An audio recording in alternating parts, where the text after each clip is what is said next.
حدیث میں آیا ان لکل امت فتنہ وفتنۃ امت المال، ہر امت کو ایک آزمائش کی چیز دی گئی اور میری امت کو مال لیا، مال سے آزمائنا، اور وہ مال ہی روک رہا۔ مال آ رہا بلڈنگیں بن رہی، مال آ رہا کارخانے لگ رہے، اب یہ تبلیغ میں جا سکتا ہے؟ ایک حدیث میں آیا ان الدنیا حلوۃ خضرا، دنیا بڑی میٹھی ہے اور بڑی سرسبز ہے، وَإِنَّ اللَّهَ مُسْتَخْلِفَكُمْ فِيهَا، اور اللہ تعالیٰ تمہیں دنیا دے گا، فَيَنْظُرَ كَيْفَ تَعْمَلُونَ، اور امتحان لے گا کہ اب اللہ کے حکموں پہ کس طرح چلتے ہو اور نبی کے طریقوں پر کیسے چلتے ہو، امتحان لے گا۔ لہذا اس امتحان میں وہ کامیاب ہوگا جو اس پر عمل کرے۔ فاتقوا الدنیا واتقوا النساء، دنیا سے محبت نہ کریو، عورتوں سے محبت نہ کریو، وہ کامیاب ہو جائے گا۔ اور جو مال سے محبت کرے گا وہ کامیاب نہیں ہوگا، زمینوں سے محبت کرے گا کامیاب نہیں ہوگا، کھیتیوں سے محبت کرے گا کامیاب نہیں ہوگا، کامیاب وہی ہوگا جو اللہ اس کے رسول سے محبت کرے۔ والذین آمنوا اشد حبا للہ، جو ایمان والے ہیں وہ تو اللہ سے سب سے زیادہ محبت اللہ تعالیٰ سے کرتے ہیں۔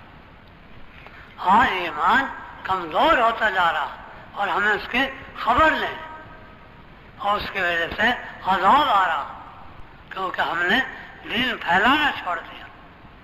حدیث پاک میں حضور پاک صلی اللہ علیہ وسلم کا ارشاد ہے والذی نفسی بیدہ لتأمرن بالمعروف وَلَتَنْهَوْنَ عَنِ الْمُنْكَرِ وَلَيُوشِكَنَّ اللَّهُ أَنْ يَبْعَثَ عَلَيْكُمْ عِقَابًا مِّنْهُ ثُمَّ تَدْعُونَهُ فَلَا يُسْتَجَابَ لَكُمْ۔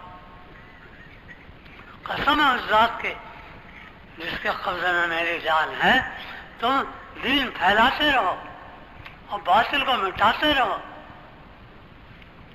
برائیوں سے روکتے رہو۔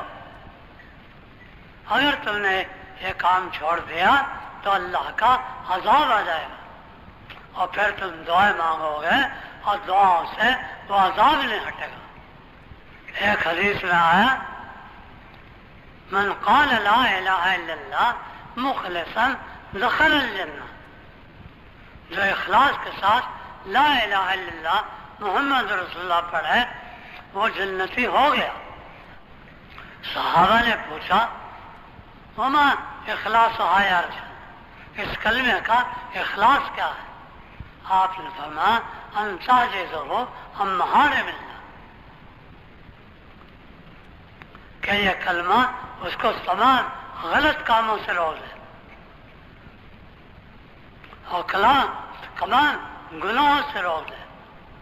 ہمارا کلمہ آج اخلاص کا نہیں رہا۔ ایک حدیث میں آیا، حدیث پاک میں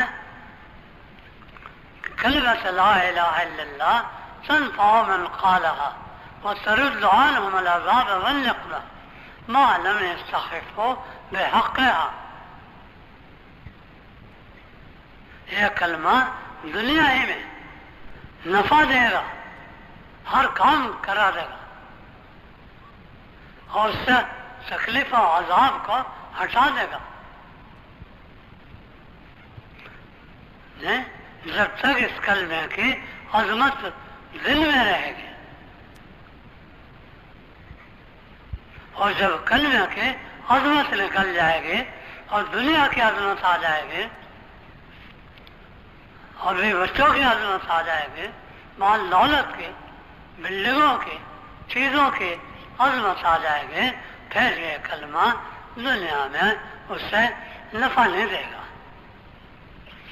اور اس سے عذاب کو نہیں ہٹائے گا، پھر اللہ کے فتنہ اور عذاب آئیں گے اس کے بعد۔ قالوا ما استخفاف یا رسول اللہ، قال يظهر العمل بمعاصي الله فلا ينكر ولا يغير.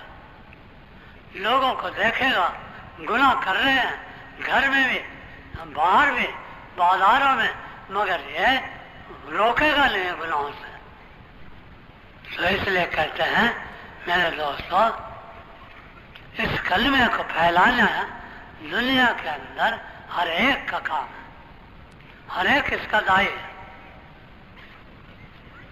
کیونکہ قرآن میں انا ومن اتبعنی نے بتا دیا کہ اے ہمارے نبی پاک صلی اللہ علیہ وسلم یہ فرما دیں اپنی امت سے کہ میرا کام جو ہے لوگوں کو اللہ کی طرف بلانا ہے، اور میری امت کا جو بھی میرے اوپر ایمان لائے، چاہے تاجر ہو یا کاشتکار ہو یا غریب ہو یا امیر ہو، ہر ایک کا کام یہی ہے. اگر یہ کام نہیں کریں گے تو دنیا میں شرک بڑھ جائے گا اور باطل بڑھ جائے گا، اور پھر باطل کی حکومت اوپر آ جائے گی. اس لیے کہتے ہیں یہ دعوت باطل کو ہٹائے گی اور حق کو لائے گی. قرآن نے فرمایا بل نقذف بالحق علی الباطل فیدمغه فاذا هو زاهق وجاء الحق وزهق الباطل فإن الباطل كان زهوقا. جب حق کی محنت ہوتی ہے تو باطل اور کفر مٹتا چلا جاتا ہے، اور جب حق کی محنت چھوڑ دیتے ہیں تو باطل شیطان کا بڑھتا چلا جاتا ہے.